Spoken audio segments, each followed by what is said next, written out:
The animal that saw itself in the mirror. You think you're different, don't you? Special.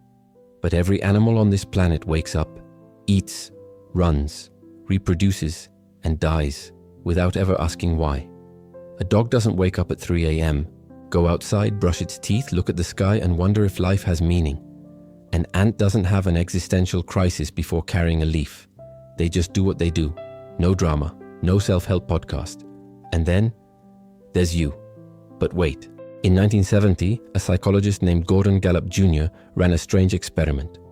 He placed chimpanzees in front of a mirror. At first, they reacted like it was another animal. They threatened it, backed away, tried to fight it. But after a few days, something clicked. They started using the mirror to inspect themselves. They touched parts of their body they had never seen before. They recognized, that's me. That experiment measured something profound. Self-awareness. Most species fail that test completely. But humans don't just pass it. We become obsessed with it. We look in mirrors. We adjust our hair, our expression. We edit ourselves before showing up in front of 200 people who don't even care enough to wish us a happy birthday. The Bible, regardless of what you believe, describes something similar. Everything was fine in Eden, until Adam and Eve ate from the tree of knowledge. And what happened immediately after? They noticed they were naked. They felt shame. They hid. The first result of self-awareness was not wisdom. It was embarrassment. That's not a coincidence. The moment you become capable of observing yourself is the same moment you begin judging yourself. And once that starts, there's no going back. You can't turn it off. If you're awake, you are observing yourself. Even right now, a part of you is watching how you're listening to this. And here's the strange part. Evolution isn't stupid. It doesn't keep useless traits for long. So if self-awareness survived and evolved into the extreme level humans have today, it must have been useful. And it was. It gave us planning, cooperation, language, civilization. Everything depends on some level of I know that I exist. Without it, you don't build cities. You don't write contracts. You don't imagine a future different from the present. But there's a cost. Every extraordinary cognitive ability comes with an extraordinary price. You gain the ability to plan the future, and with it, the ability to worry about it 24/7. You gained memory, and with it, rumination. You gained identity, and with it, identity crisis. It's a package deal. You don't get to separate it. Tibetan Buddhists have a concept called the monkey mind, a mind that never stops, jumping from branch to branch, commenting on everything, never resting. They spend decades trying to silence it. Decades. The most disciplined spiritual practitioners in human history, dedicating their entire lives just to make the internal observer quiet for a few minutes. That alone should tell you how big the problem is.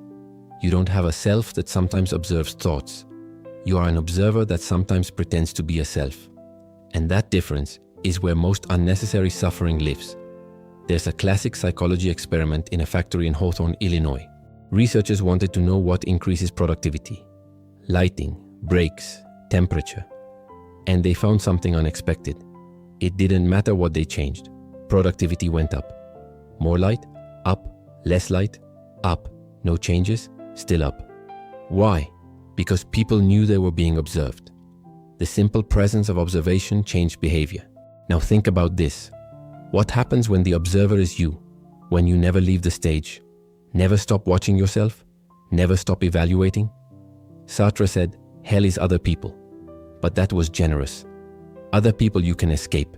You can leave the party. You can block them. You can move cities. The real problem is that you internalize the gaze of others. Now they live inside you, rent-free, 24/7. There is an invisible audience inside your head. It judges everything. What you do, what you don't do, what you might do. And this is where spontaneity dies. Watch a child dancing. They are not dancing well. They are not dancing badly. They are just dancing. No evaluation, no internal camera. Later in life, that disappears. Either you stop dancing or you start monitoring how you look while dancing, which are just two versions of the same tragedy. Psychologists call this public self-awareness, and it literally degrades performance in tasks that require flow. Athletes choke when they overthink movement. Musicians freeze when they monitor every note. You felt it. A conversation, a presentation, a moment where you needed to be natural, and suddenly you became a stiff, self-aware version of yourself. And here's the trap. Trying to stop self-awareness doesn't work, because the attempt itself is self-awareness. You enter a loop. I need to stop thinking about myself. But that thought is itself self-observation. It's recursive. It's infinite. Psychologists call it rumination when it becomes chronic. You're no longer just observing yourself. You are replaying scenes, errors, conversations, like an infinite edit that never ends. The brain treats social memory like an unresolved threat. That embarrassing thing you said years ago? Your nervous system is still trying to resolve it at 2 a.m. Because evolution didn't design this system for modern life. It was designed for survival. Rejection used to mean death. Philosopher Kierkegaard called this despair. Not sadness, not depression in the modern sense. Something more subtle, the condition of being too conscious to accept life as it is, but not clear enough to change it. So you stay stuck, watching, thinking, looping. Self-awareness, which was supposed to help you make better decisions, often prevents you from making any decision at all. You overanalyze. You simulate outcomes. You predict how each choice will look in your personal narrative. And suddenly, decisions are no longer practical. They become identity-based. And identity is unstable ground. There's a paradox here. Self-awareness gave humans foresight. But now it also generates fake catastrophes. You imagine futures so vividly. Your body reacts as if they are real. Heart rate increases. Stomach tightens. Stress appears for something that doesn't exist. Stoic philosophers understood this. Epictetus said, "It's not events that disturb us, but our judgments about them." 2,000 years ago. No neuroscience, no psychology degree, just observation of the mind. But knowing this doesn't stop the mechanism. You can understand it completely and still be trapped inside it. The observer doesn't quit just because you ask it to. It doesn't care about logic. It doesn't care about insight. It just keeps going. Thinking about thinking. Watching itself watch. This is why anxiety feeds itself. You feel anxious. Then you feel anxious about being anxious. Then you analyze that. Then you Google it. Then you get more anxious. It becomes self-sustaining. A loop with no exit. So people escape. Scrolling, working, exercising, drinking, relationships. Anything that quiets the observer temporarily. Not because they are weak, but because silence is rare. William James once said alcohol works because it silences the internal critic. For a few hours, the judge disappears. You stop observing yourself and start simply existing. Scrolling is the same thing. Work is the same thing. Even productivity. All variations of escape. Ernest Becker argued that civilization itself is built to manage existential terror. Culture, religion, status, achievement, all systems designed to make mortality bearable. But maybe it's not just death we avoid. Maybe it's consciousness itself. Because the problem is not that we will die. The problem is that we are aware that we are alive. Meditation is interesting because it doesn't try to escape the observer. It changes your relationship with it. Instead of silencing it, you observe it observing, without identification. And that explains why most people prefer Netflix. Never in history have so many people paid to learn how to sit still for 10 minutes. We increased consciousness without increasing tolerance for it.